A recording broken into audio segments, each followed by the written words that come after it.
Tena bino nyonso mtomesana kolandanga nzambe apambola bino.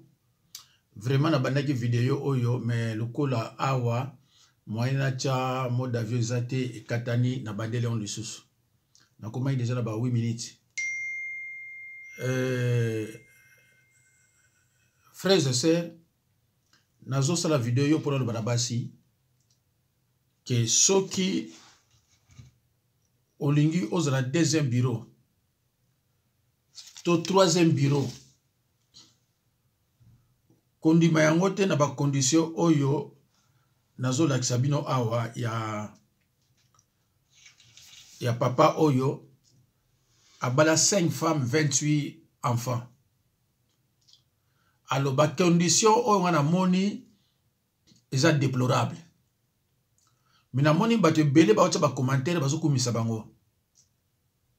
Mais total yango nano peut-être bato ba déranger biso susu bongo to tchaba commentaire. Voilà.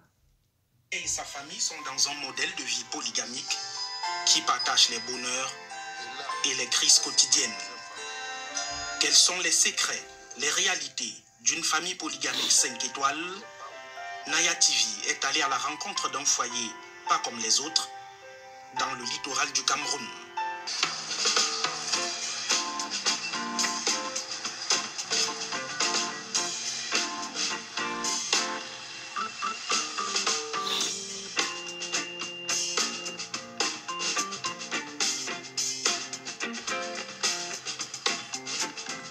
Robert Soken, l'un des rares hommes au monde à avoir officiellement épousé 5 femmes le même jour.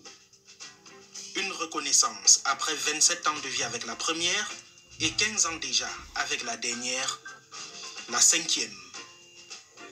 À l'origine d'un engagement risqué, le rêve d'une progéniture nombreuse. Si aujourd'hui je me retrouve avec 5 femmes, ce n'est pas pourtant dit que c'était un choix tellement pour moi dans la vie, mais c'est tout juste parce que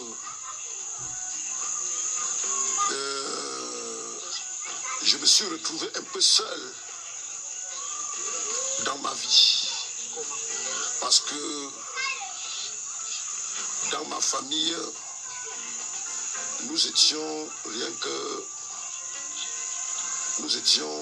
tellement peu. J'ai choisi d'épouser ma première femme, que nous avons fait des enfants.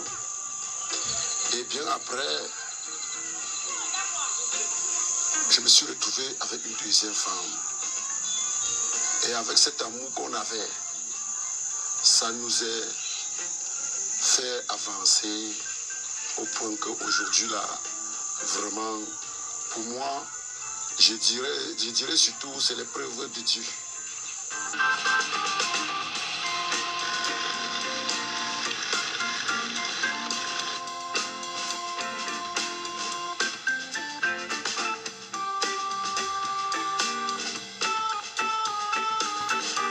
C'est à Baré-Bakem, département du Mungo, entre Melon et Konsamba, dans le littoral du Cameroun, que naquirent ces amours il y a près de 30 ans.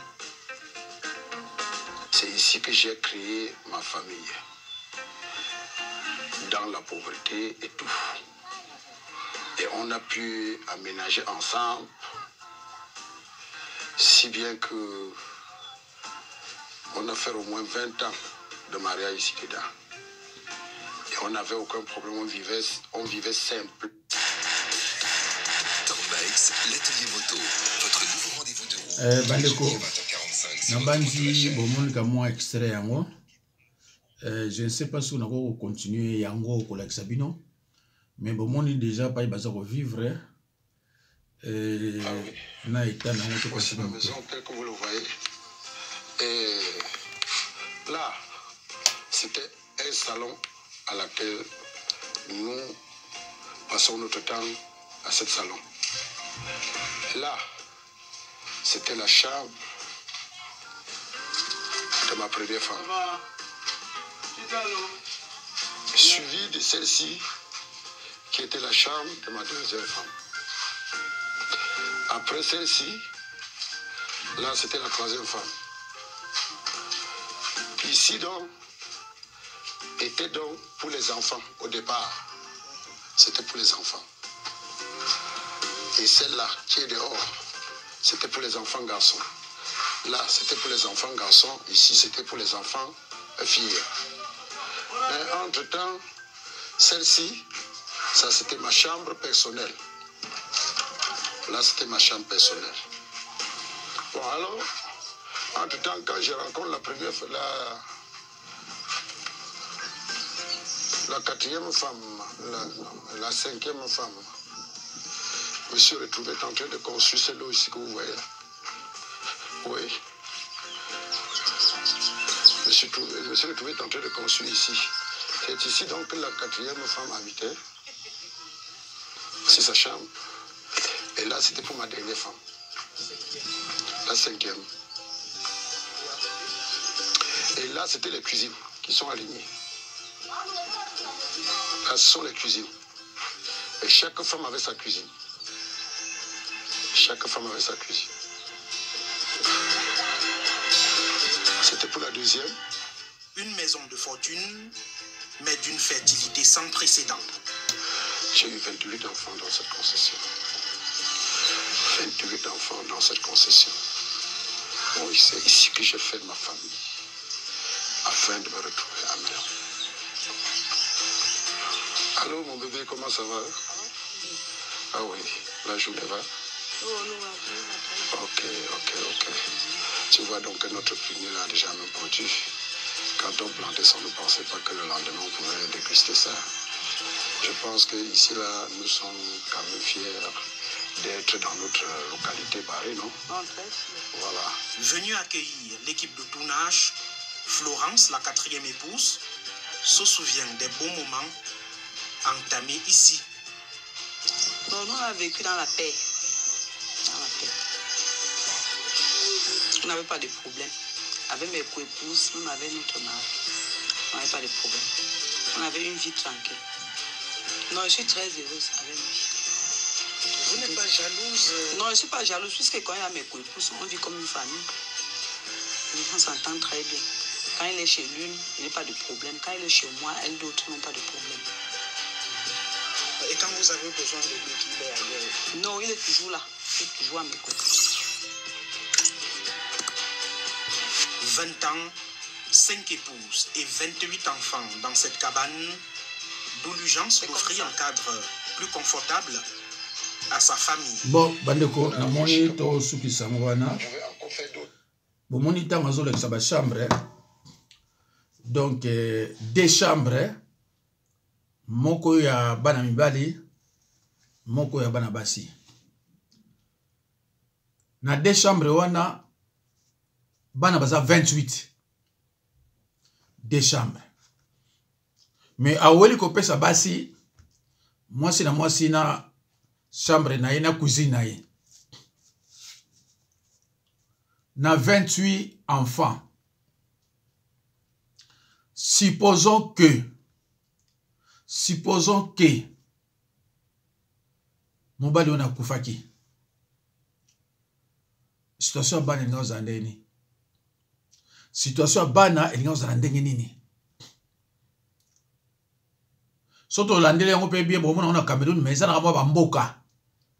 Pa ibasi ya pasi bali azuzu bango atie bango. Oli ba telengana ya azuzu bango atie bango eza mabete. Mais ozana mbongo mo peza ya malamba ya malunga te. Basona so babime monde baolata. Natala kina suka ta onatali bana nyoso babinde bazolata bana musuba kolongolo. Alors pourquoi on luka 5? Pourquoi on soit nommé na DT? Yama bandeko. Na sali vidéo oyo malheureusement na bosse ni pe ko tia oyo na mode avion. Na bosse ni pe ko tia oyo na mode avion. Na za obligé na umela tena 4 ans passer bato ba benga vous êtes obligé na bandela susu. Bandeko to monaki David à part basine mususu. Tout le bana 3 femmes ya David. Michal, fille de Saoul. 1 Samuel 18, 20 à 21. Bon, moi, cinéma au Kuna. Abigail na 2 Samuel 2 ou bien 1 Samuel 25 37 à 39. Celle qui était auparavant la femme de Nabal. Tu es Kozwa Bathsheba. 2 Samuel 11 2 à 5. 3 nanu oyo. David a eu bon. David a eu la possibilité. David a eu roi. Tozui 1 Samuel 18 20 à 21. 1 Samuel 25 37 à 39. 2 Samuel 11 2 à 5. Topisi nanu basi misatu wana. Mais David a eu roi. Et tant aussi que a commis que pour kufa, ben ko pesaye Abishag na 1 roi 1 à 4.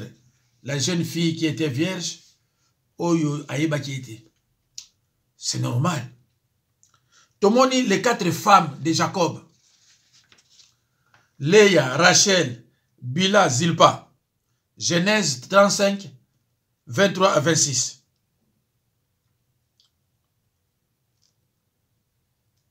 Basi, il y a Jacob.